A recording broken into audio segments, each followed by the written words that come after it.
दुनिया भर की खबरें तो हिंदुस्तान से निकल रही हैं इस समय। जी हां, दुनिया भर की खबरें इस समय हिंदुस्तान से निकल रही हैं। जो तस्वीरें निकलकर पूरी दुनिया में जा रही हैं, 200 देशों में जा रही हैं, आप उसको क्या कहोगे? बीजेपी के एमपीज, एमएलए, मिनिस्टर्स एक के बाद एक इन स्टूडेंट्स को और युवाओं को देशद्रोही कह रहे हैं। दे आर ट्रेटर्स, देश के दुश्मन है ये। और एक शख्स और, जी हां, एक शख्स और जिसका नाम so called mister Chandolia, Yogendra Chandolia, उन्होंने तो हद क्रॉस कर दी और कह दिया है कि ये स्टूडेंट्स नहीं हैं, ये भेड़िए हैं, भेड़िए।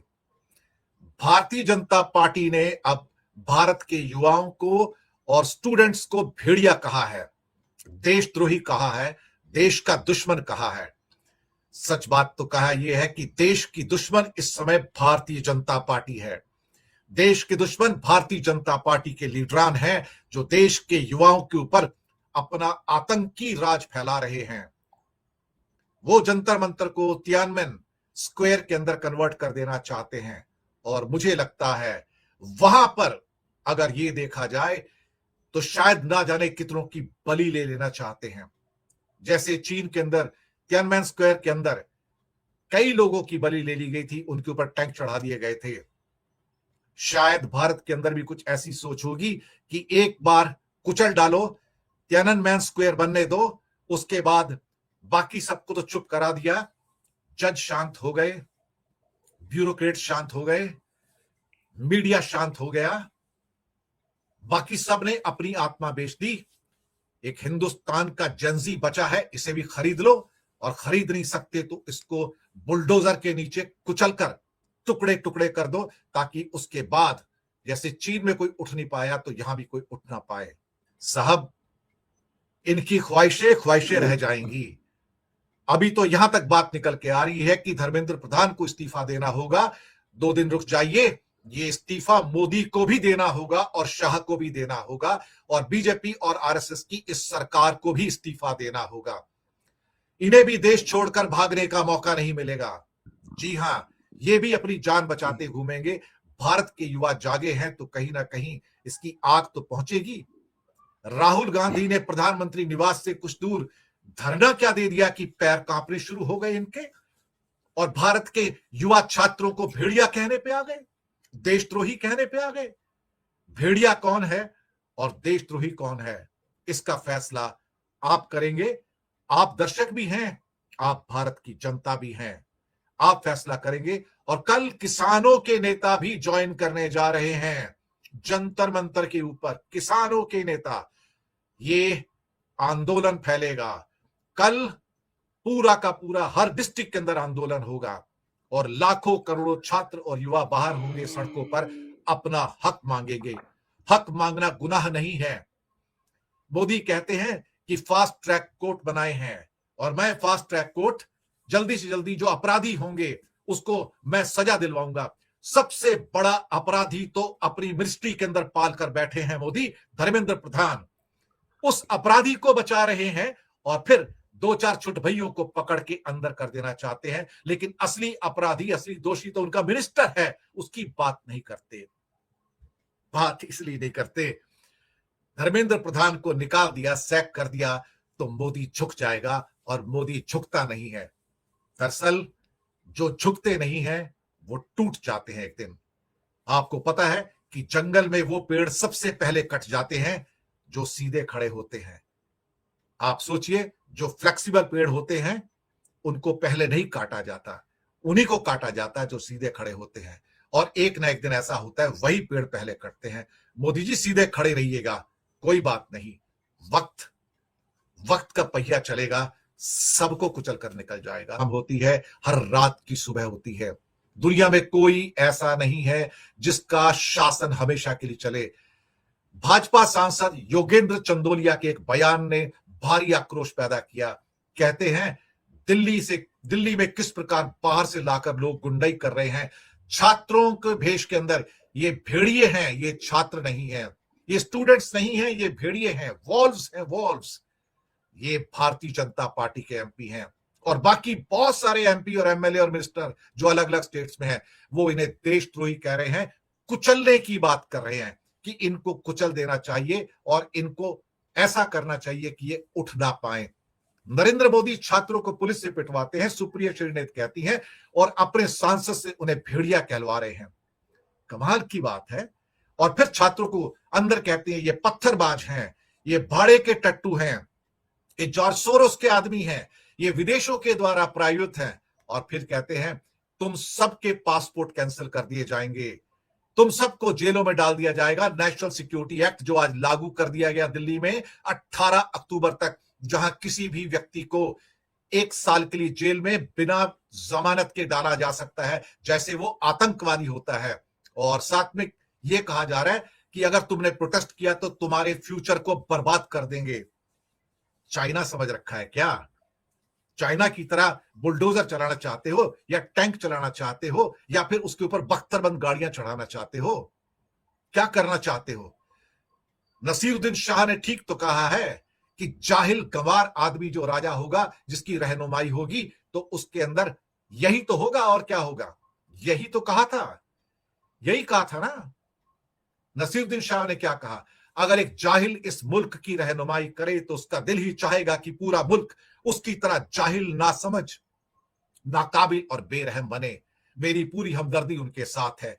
ये नसीरुद्दीन शाह ने कहा। और आज भी कहा कि एक 4th क्लास पास आदमी, पता नहीं 4th क्लास पास है कि नहीं, करण थापर के इंटरव्यू में कहा, वो लोगों को बताता है आके एग्जाम कैसे देना है। कहता बेवकूफ हम हैं, छत पे जाके थालियां बजाते हैं, चम्मच बजाते हैं, लाइटें दिखाते हैं, क्योंकि ये आदमी हमसे कहता है कि लाइट बजाओ तो कोरोना भाग जाएगा। And he speaks lies.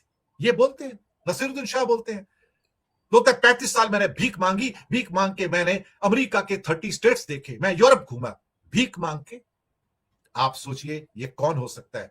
Naseer ने बहुत कड़वी बातें कही हैं इसके बारे में। वो चाहे तो नसीरुद्दीन शाह को जेल में डाल सकता है, लेकिन अंदर से डरा हुआ है, क्योंकि नारे तो यही लग रहे हैं ना, जब जब मोदी डरता है पुलिस के पीछे छुपता है। यही तो नारे हैं, जब जब मोदी डरता है पुलिस के पीछे छिपता है। यही तो हो रहा है।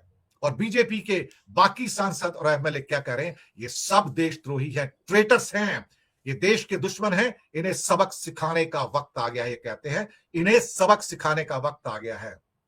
साहब कमाल की बात है। राजनाथ सिंह से एक दिन पूछा था कि क्या तुम रिजाइन नहीं करोगे या कोई रिजाइन नहीं करेगा? कहता है ये यूपीए का टाइम नहीं है, हमारे यहां कोई रिजाइन नहीं करता है। कत्ल करोगे तो भी रिजाइन नहीं करेगा इसमें से कोई भाई साहब। नेचुरली हमारे एक सीजेआई भी हैं, यानी कि सूर्यकांत जी, चीफ जस्टिस ऑफ इंडिया, कल कहते हैं मेरे पास वक्त नहीं है, डोंट वेस्ट माय टाइम। मुझे ये सब दिखा के की वीडियो कि छात्रों के ऊपर कितना अत्याचार हो रहा है। ये आपका चीफ जस्टिस है, उस पवित्र सीट पर बैठने के लायक नहीं है ये आदमी। इसे ऑनरेबल कहना ऑनरेबल की बेइज्जती है। इस आदमी को हक नहीं कि ये चीफ जस्टिस की सीट पर बैठ सके। ये आदमी कहता कि मेरे पास देश के लिए, युवाओं के लिए वक्त नहीं है। उद्धव ठाकरे ने ठीक कहा, उन्होंने कहा कि ये चीफ जस्टिस नहीं है, ये धृतराष्ट्र है, इसके पास कुत्ते, बिल्लियों और कबूतरों के लिए टाइम है, लेकिन इसके लिए भारत के युवाओं के लिए टाइम नहीं है। मुझे लगता है वक्त बदल रहा है, वक्त करवट ले रहा है, अंदर से इनके पैर कांप रहे हैं। यह भी हो सकता है कि मामला बढ़ गया तो कहीं ऐसा ना हो कि कोई देश छोड़कर भाग जाए इनमें से। भगोड़े ऐसे ही होते हैं साहब। तानाशाह सारे के सारे ये कोशिश करते कि जब टाइम खराब हो जाए तो देश छोड़कर भाग जाओ।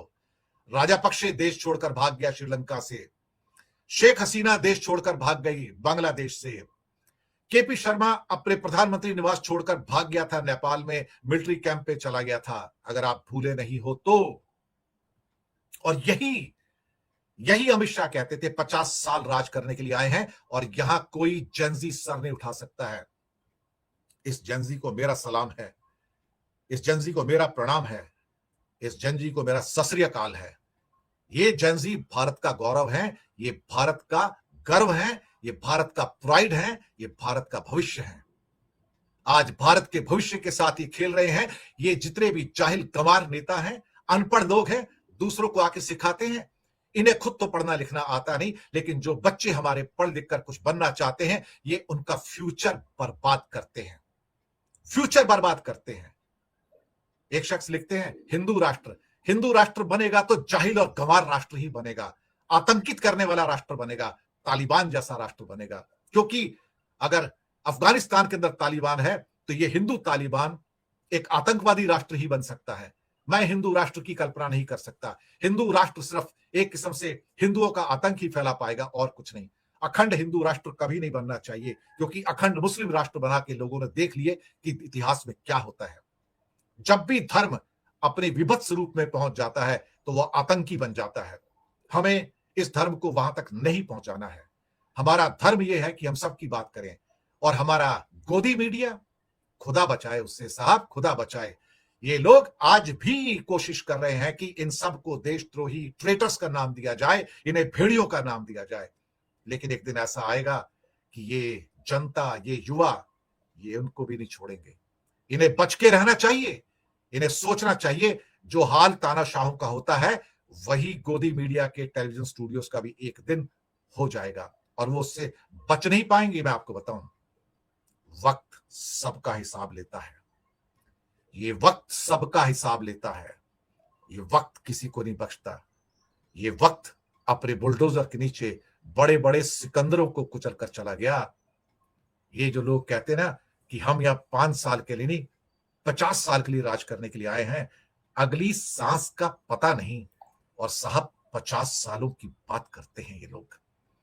पुलिस और प्रशासन के आतंक की तस्वीरें जी हां, कहां कहां नहीं पहुंची साहब। ये तस्वीरें बोलती हैं। ये मोदी और शाह के प्रशासन की तस्वीरें हैं। ये मोदी जी के सारी इमेज को जो सालों से बनाई थी उसको एक झटके में तोड़ती हैं। ये मोदी के बुद्ध का हिंदुस्तान है। मोदी जी बुद्ध की बात करते हैं ना, ये मोदी का हिंदुस्तान है। ये रवांडा सोमालिया नहीं है, ये हिंदुस्तान है साहब। ये हिंदुस्तान है, ये रवांडा नहीं है, ये कॉन्गो नहीं है, ये इंडिया की फोटो है। आप सोचिए, इनका पुलिस का आतंक देखिए जरा, किस ढंग से, किस बेरहमी से मारा है लोगों को, भारत के युवाओं को मारा है। ये तस्वीरें 200 मुल्कों में पहुंची हैं, 200 मुल्कों में।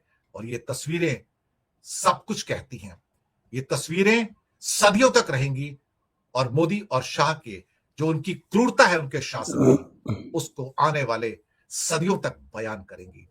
तस्वीरें मिटती नहीं, शब्द मिट जाते हैं, तस्वीरें नहीं मिटती। शुक्रिया आपका।